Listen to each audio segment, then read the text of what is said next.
Bienvenidos a Vivir Rodando.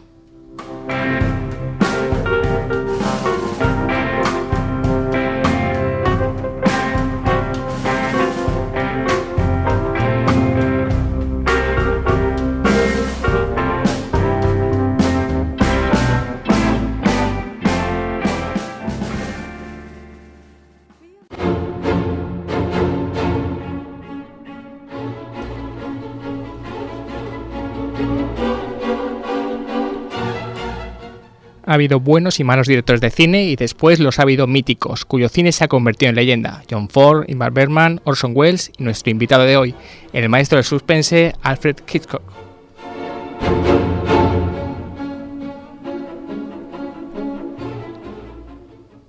Y para hablarnos de todo su cine tenemos a una invitada de excepción, a la profesora de la UMH, Begoña Ibars. Muchas gracias, Begoña, por acompañarnos en este Vivir Rodando.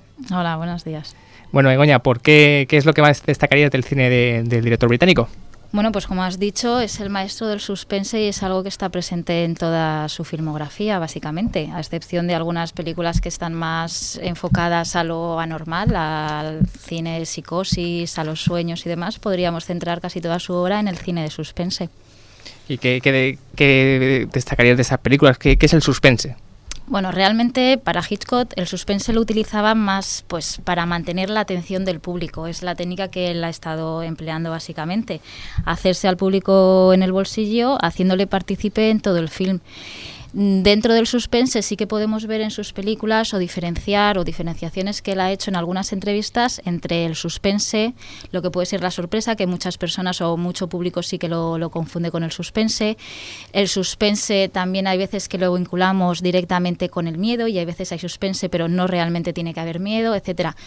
Por ejemplo, si recordamos una película suya, Easy Virtue, hay una escena en la que hay una telefonista que está escuchando una conversación. Bueno, la escena, antes de la escena de la telefonista, hay una pareja y el chico le pide a ella en matrimonio. Se despiden y luego, una vez se han despedido, ella no le contesta y luego por la noche pues se llaman por teléfono, más o menos es así. Y entonces no escuchamos nosotros la conversación, simplemente luego ya aparece una escena en la que se ve a la telefonista y simplemente por las expresiones de ella estamos adivinando, estamos entendiendo qué es lo que está diciendo, si la chica realmente le está contestando que si quiere casarse o no quiere casarse.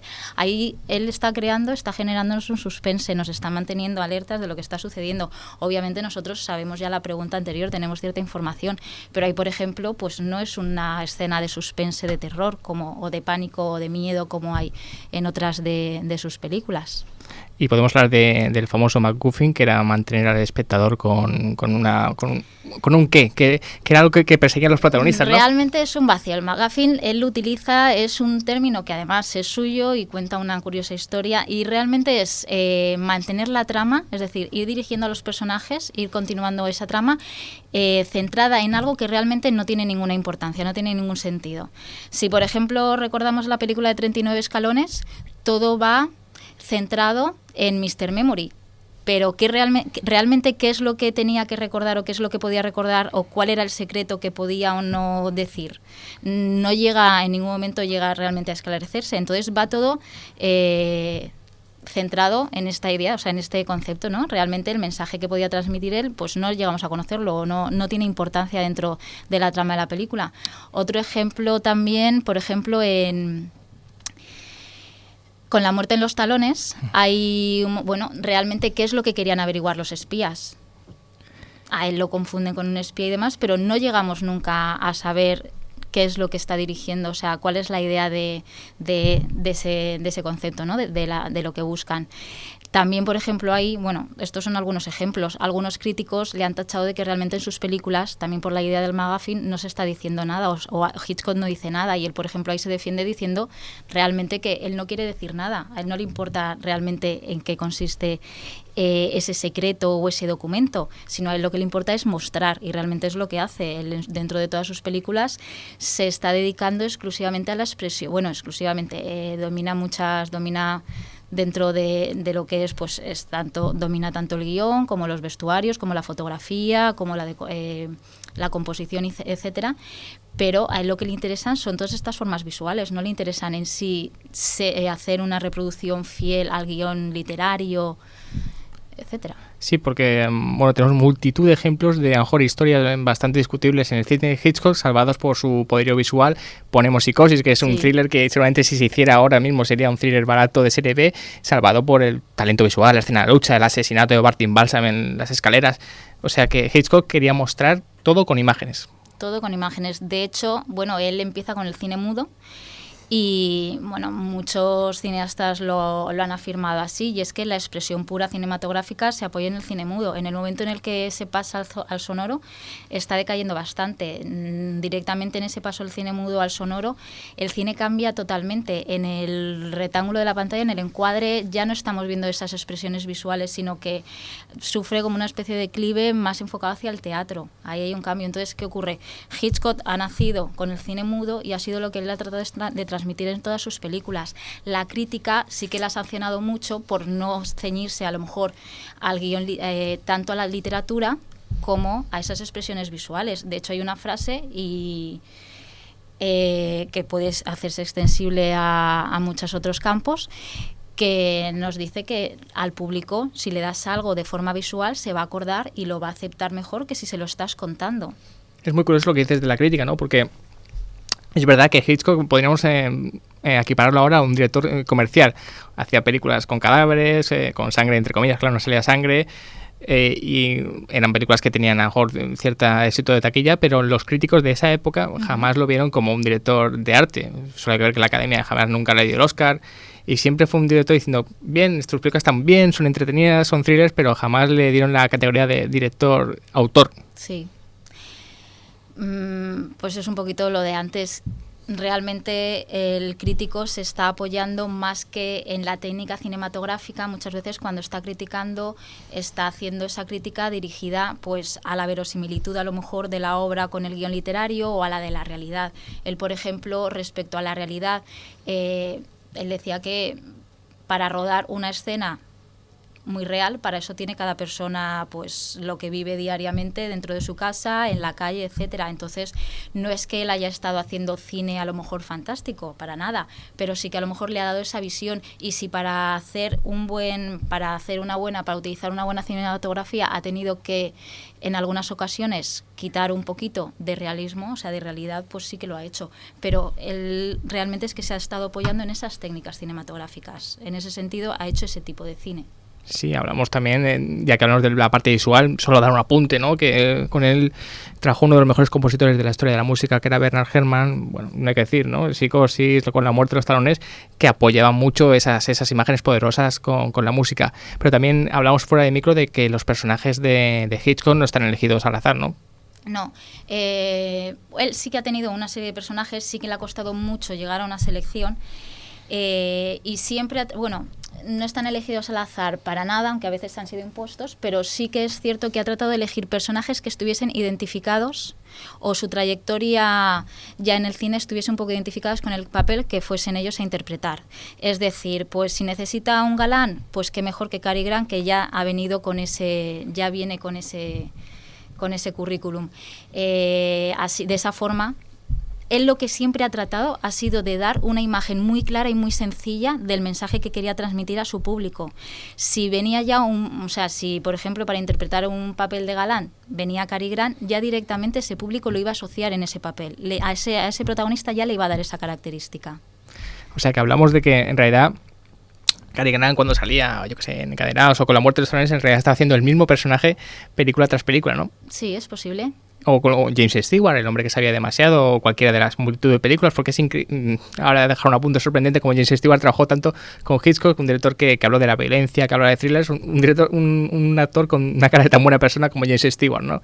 Y como Henry Fonda, a lo mejor, que yo creo que daba el pego para ser el falso culpable de Hitchcock, ¿no? Con lo cual quiere decir que todo estaba seleccionado en el cine Hitchcock meticulosamente. Todo, pero absolutamente todo, desde los vestidos, desde las composiciones. Además, es que él abarcaba cada una de las partes. No se limitaba simplemente a la composición, o sea, a trabajar en sus guiones, sino que luego se dedicaba a la fotografía, etcétera. Por ejemplo, en Psicosis están muy trabajadas las escenas dentro del encuadre, las composiciones, pues del bloque horizontal del motel con el bloque vertical de la casa. La casa se ha elegido específicamente, se ha buscado. Todos los escenarios tienen una razón de ser, incluso hasta las acciones que hacen dentro de los personajes. Por ejemplo, en Pájaros hay un momento en el que la protagonista, para cubrirse, para protegerse, termina huyendo y metiéndose dentro de una cabina. Y es justo lo que es justo lo que les ocurría a los pájaros. Ahora mismo ella se siente como un pájaro aprisionado dentro de una celda con muy poca movilidad. Entonces él está buscando el porqué en cada cosa, en cada elemento visual de los que está trabajando dentro del encuadre, y todo para transmitir una serie de emociones que, aunque antes hablábamos, por ejemplo, de que sus películas no son del todo realistas, él lo que trata de transmitir es ese realismo, pero con las emociones. Yo quiero dar esta sensación, y entonces dentro de la pantalla, dentro del encuadre, el encuadre tiene que ser totalmente visual y transmitirlo todo visualmente para representar estas emociones que a lo mejor con un diálogo o diciéndolas no se pueden transmitir, se tienen que ver, se tienen que sentir, y así es como más se implica al público, al espectador. Sí, claro. Era un director muy emocional, porque ahora asimilamos el thriller con un aspecto frío de violencia, de asesinato, y era un director que habla mucho de las emociones, el amor de Encadenados entre Cary Grant e Ingrid Bergman, ¿no? Pues ahí lo mostraba perfectamente, con lo cual era un director... Ese largo beso. Ese largo beso, ese final que para mí es el final mejor de la historia, con Cary Grant cogiendo a Ingrid Bergman y sacándolo de la casa de los nazis en Encadenados, con lo cual hablamos que hay que quitar los mitos del thriller, que yo también defiendo que el thriller va de emociones, no solo es un género de violencia, sexo, drogas, es un que habla de emociones, eso sí, llevadas muy al límite. Hombre, sí, debemos de tener en cuenta, sí, como tú dices, ahora por ejemplo vemos alguna de sus películas en el momento en el que vivimos actualmente y sí que las tacharíamos pues o no nos gustarían o nos parecerían aburridas, etcétera, pero no es lo mismo la época en la que él las dirigía, que fue un creador y fue un innovador, a la época en la que estamos actualmente, donde se han tomado muchas cosas de su trabajo. Además, si estamos hablando, por ejemplo, no es lo mismo hacer ahora en una película el beso que hacían Cary Grant y Ingrid Bergman. Hoy en día el público pide otras cosas. Ha habido un cambio muy drástico. De hecho, en su carrera él ese cambio ya lo sintió, y luego al final de su carrera trató un poquito de cambiar su modo de trabajar, sus personajes, las historias que contaba. ¿Y cuál es la película que Begoña elegiría entre toda la carrera de Hitchcock? Pues es que a mí las que más, yo creo que Con la muerte en los talones es una de las que más me han gustado. La vi de pequeñita, y tanto ya por el personaje, que es embaucador y ya te cautiva de cierta forma, todo lo que es el misterio. Es que es escena tras otra que no puedes dejar de mirar. Puedes a lo mejor dejar de escuchar. Por eso ahí me apoyo un poquito en lo del cine mudo. Muchas películas de Hitchcock las puedes ver, puedes quitar el sonido y sigues sintiendo y sigues continuando el hilo de la historia que te están contando. Entonces, la primera película que vi suya es que no era como otras que te levantas, haces otras cosas, además teniendo pocos años, sino que es que te está manteniendo ahí constantemente, y además como te da información para crear más, para potenciar más el suspense, te está dando información que el protagonista no sabe, con lo cual estás más implicado, estás dándole ánimos o estás diciéndole cuidado ahí, estás viendo qué es lo que va a pasar en todo momento y no te puedes perder ni un minuto, porque es que entonces sí que dejas de sentir. Me encanta que digas lo de North y Northwest, Con la muerte de los talones, porque a mí me pasó algo absolutamente idéntico. Yo era muy chaval y me encontré a las 11:30, cuando yo tenía mucho sueño, en la película empezada, y con sus cortes, con su duración, porque creo que es la película más larga de Hitchcock, casi 2 horas y media, y fue increíble, fue un descubrimiento cómo quedé pegado a la pantalla casi 3 horas viendo la película, con lo cual yo ahora desde los micrófonos recomiendo ver Con la muerte de los talones, ya no como una experiencia cinematográfica, sino como una experiencia de pura y dura diversión. Es la película quizá más divertida de la historia del cine, divertida en que hay erotismo con Eva Maria Saint, hay violencia, hay ritmo, está la música, pasan un montón de cosas, hay sentido humor con un Cary Grant excepcional, que hace como nada el papel de que le pasa todo, pero en realidad no le pasa nada porque es tan grande y tan dandy. O sea que con La muerte de los talones no es que sea una obra maestra de decir, tienes que ver esta obra maestra porque es cine puro, es cine de entretenimiento puro y duro. Es suspense, sí que muchos lo califican como un tipo de cine de serie B, pero eso ya es cuestión un poco de gustos. Sí que también podríamos decir que con La muerte de los talones es como una especie de resumen de toda su trayectoria en América, y 39 escalones es una especie de resumen de toda su trayectoria inglesa. ¿Y qué diferencias podría haber entre esa trayectoria inglesa? Pues un poco el tipo, sobre todo, por ejemplo, a lo mejor las actuaciones, cómo se tratan los personajes. El cine inglés, a lo mejor, o bueno, como él lo veía en ese sentido, a lo mejor eran más serios, o las escenas... tal vez a lo mejor el americano tira un poquito más hacia lo comercial, y entonces ya cambia un poco la forma de ver. Sí que en su etapa...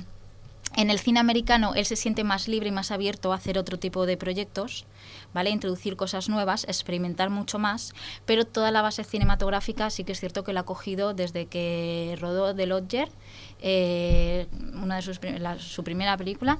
Desde que rodó esa película ahí fue cogiendo toda su técnica y ha estado basada totalmente en su filmografía inglesa. Además que acepta muchísimos retos, ¿no? Hitchcock, vamos a decir el más famoso, que fue La soga, que es rodarlo todo en un plano siempre hay que decirlo con trampa, ¿no? Porque se tiene que cambiar el rollo y te ponían la cámara en la espalda de alguien para aprovechar para cambiar el rollo. Sí. Pero bueno, era un hombre que aceptó retos, aceptó La soga. Que es lo que quería, o sea, él no se podía permitir hacer en la siguiente película lo mismo que había hecho en las anteriores. Él tenía que ir consiguiendo, él se iba planteando retos, y hasta que no los conseguía, a lo mejor con una película no llegaba a conseguirlo, pues a lo mejor necesitaba 2 o 3 hasta que conseguía ese reto. Una vez lo tenía conseguido, ya pasaba a plantearse otro. Necesitaba, igual que el suspense está en sus películas y necesita mantener, o sea, y lo hace para mantener al público, también lo necesitaba en su trayectoria profesional. Tenía esos retos, esas distintas metas, hasta que las iba consiguiendo. Hay un montón de ejemplos. La ventana indiscreta, qué difícil es crear tensión cuando tu protagonista está en una silla de ruedas y solo tiene unos prismáticos, ¿no? O que Pero qué mató a Harry, que dice, voy a meter la intriga con el humor. El hombre que sabía demasiado, que era remequear ya una película que había hecho en Gran Bretaña. Sí. El falso culpable, que era muy personal, de esa angustia que tenía él con siempre el falso culpable, pues hace una película así. Y Vértigo, que es, yo creo que la vuelta de turga del cine Hitchcock, el cine más romántico, y una obra realmente compleja y fantástica, ¿no? Hablamos de Hitchcock como quizá el mayor innovador del cine y quizá el más importante director de cine. Yo creo que sí, aunque ya hemos hablado antes que la crítica y en ocasiones el público no lo hayan considerado como tal, sí que dentro de la cinematografía era capaz de un guión vulgar hacerlo, transformarlo en una obra maestra. En una obra maestra hablando cinematográficamente. Bueno, dime. No, hablábamos, es algo que he recordado, estábamos comentando la dificultad que tenía en La soga. Pues recuerdo que, claro, en el mismo escenario donde estaban los actores tenían que pasar todos los cables de los focos, de las cámaras, etcétera, y los actores hacían verdaderas piruetas y él tenía que dirigirlos de tal modo que no se diese cuenta de nada. Los cortes, como has comentado antes, pues el enfoque oscuro en una parte de la chaqueta, hacer el cambio de rollo y luego volver a partir de ahí, y eran los momentos que tenían también los personajes para descansar. Con lo cual, siempre que se habla de cine Hitchcock, podemos decir un cine que es parecido, ¿no? El cine negro, y ya lo decimos, cada película de Hitchcock es un reto distinto y cada película es un mundo diferente, y por eso es tan grande y por eso es tan fantástico volver a revisarlo. Bueno, recomendamos una película para empezar con Hitchcock, con La muerte de los talones. Sí. ¿Y qué más películas podríamos recomendar? Ir empezando. Pues tal vez podamos recomendar también Encadenados. Y pues una que me gusta mucho, que claro, ya pasamos a otra parte, ¿vale? Estábamos diciendo antes que es el maestro del suspense y de lo anormal. Por ejemplo, Spellbound, ¿recuerda? También es muy interesante. Ahí, por ejemplo, colabora con él, Dalí. Le pide los decorados a Dalí. Él ahí trata de hacer trata de representar en la pantalla los sueños de una forma completamente distinta. No quiere hacerlo de antes, no quiere ser vulgar, quiere innovar, como estábamos diciendo antes. Entonces quiere plasmar los sueños de una forma clara y totalmente visuales. No el típico confundido, el típico movimiento de cámara como que tiembla, sino quiere representar los sueños, que los sueños estén ahí, que se vea, que el espectador los vea, aunque no se entiendan, porque luego para entender la obra de Dalí también. Pero esa innovación no quiere hacer lo mismo de antes, quiere representarlos de una forma diferente para volver a retener más al espectador, para cautivarlo una vez más. Pues decir que el cine Hitchcock, porque rodó 20.000 películas en etapa inglesa, cortometrajes, luego la etapa americana, la verdad es que fue una persona de cine porque le encantaba trabajar, pues Psicosis, Con la muerte de los talones, Vértigo, El falso culpable, El caso Paradine, o sea, incluso las películas menos conseguidas tienen algo, como Recuerda, que a lo mejor no se la conoce como tantas las otras, pero tiene ese punto hitchcockiano. Yo quiero recomendar, no sé si estarás de acuerdo, que es Los pájaros, para mí la última obra maestra, una obra apocalíptica, simbólica a más no poder, extrema, fantástica, y que aún yo la veo y sigo provocando terror. Yo creo que sí. Los pájaros, esperemos que no hagan ningún remake de estos absurdos que hacen en Estados Unidos. Los pájaros los tendrán ahora en pantalla grande, seguirían provocando la misma tensión y el mismo mal rollo. Es que sería totalmente diferente a ver Los pájaros de Hitchcock a cualquier otro remake que se pueda hacer ahora, teniendo también en cuenta los efectos con los que contamos ahora y con lo que contaba Hitchcock en su momento.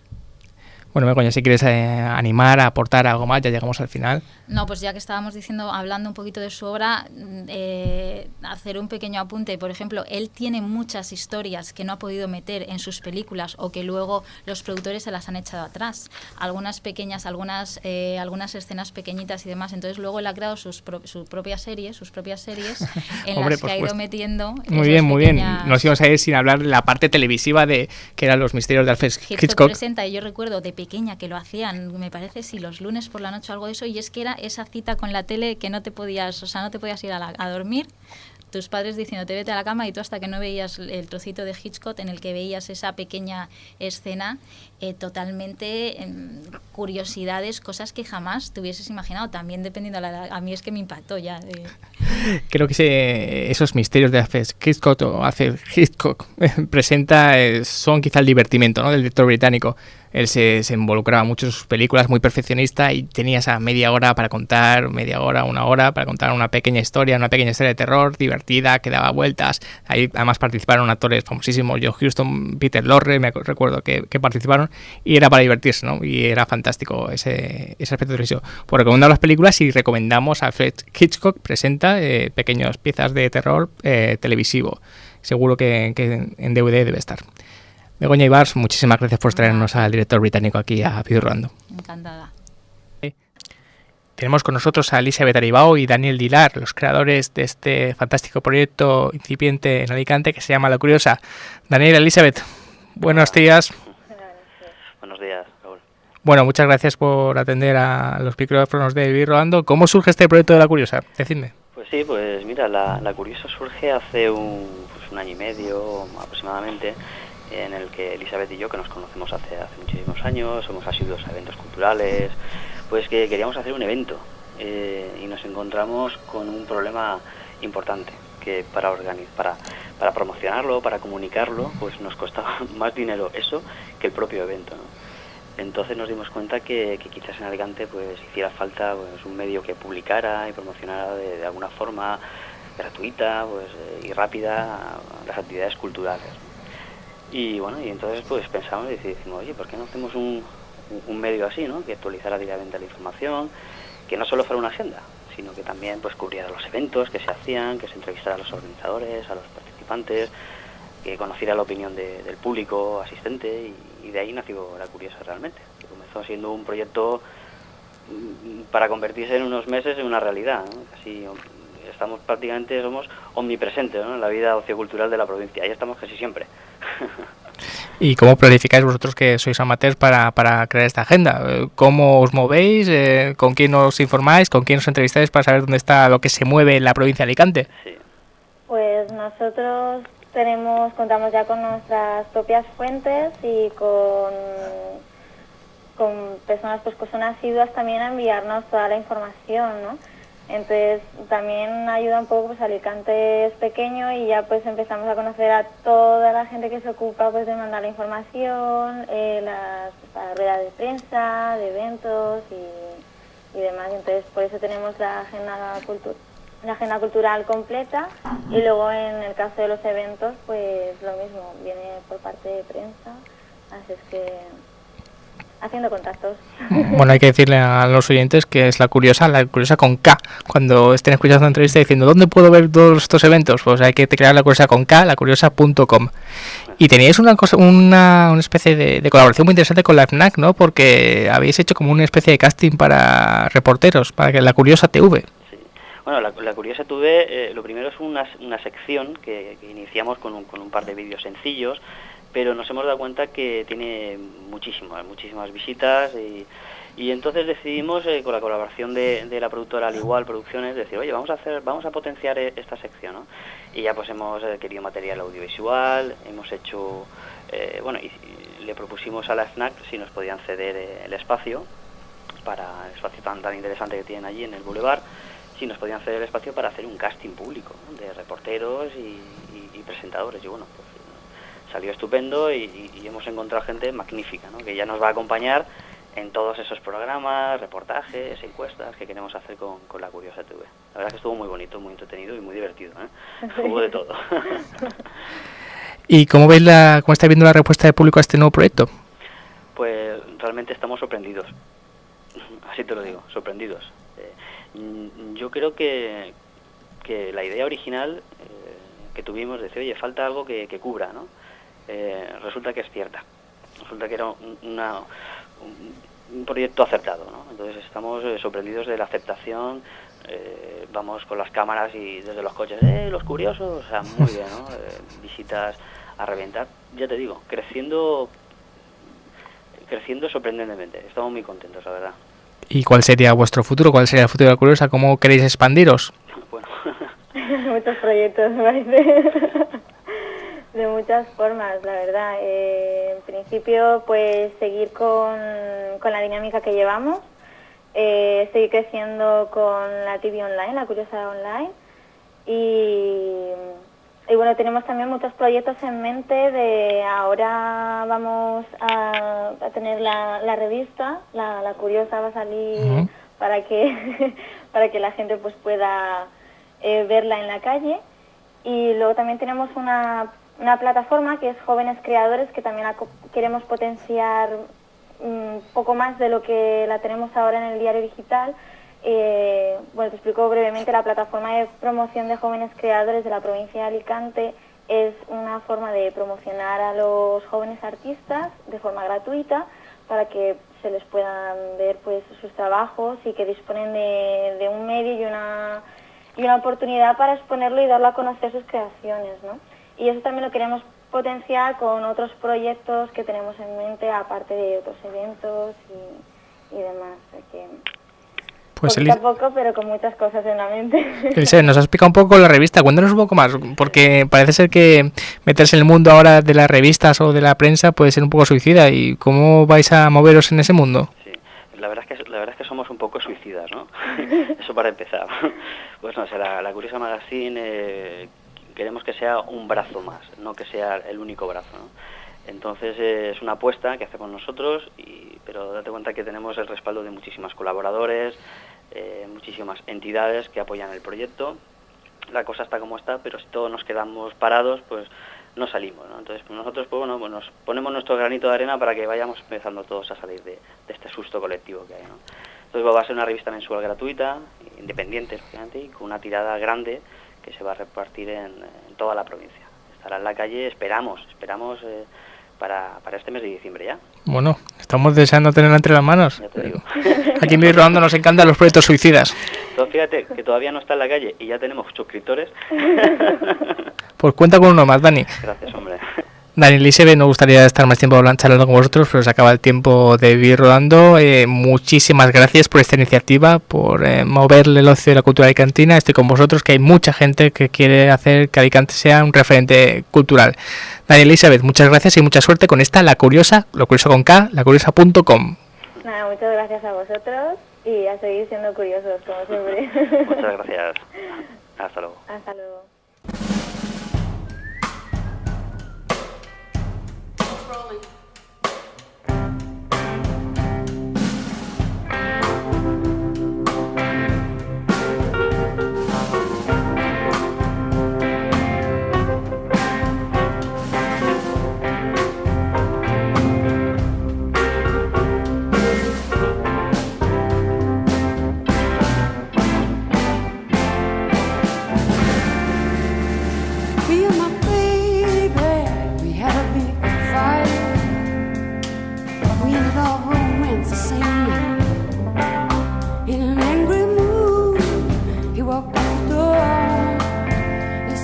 song.